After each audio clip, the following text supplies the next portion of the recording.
continuer à soutenir l'Ukraine, la modernisation de ses forces armées qui restent en première ligne et qui sont la première ligne de défense de l'Europe, avec l'acquisition de capacités décisives à très court terme. Drones, intercepteurs de drones, bombes guidées et des engagements de production d'ici à la fin de l'année et sur les 3 années qui viennent. Ce sont les livraisons immédiates et nous donnons de la visibilité aux armées ukrainiennes sur ces capacités qui ont déjà commencé.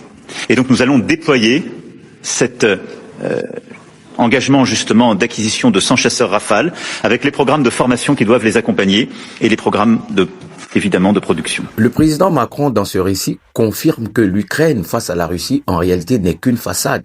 Mais c'est plutôt l'Europe qui combat contre la Russie. Parce qu'à partir du moment où il dit que les armées ukrainiennes sont en première ligne de défense pour l'Europe, ça veut déjà tout dire. Ce sont des choses que nous avons dit depuis que ce conflit a commencé. Que c'est pas une guerre Ukraine-Russie, mais c'est plutôt une guerre Russie-Occident, avec les États-Unis en tête. Pendant que Macron ressasse qu'il soutiendra l'Ukraine quoi qu'il en coûte, la France n'attire plus personne.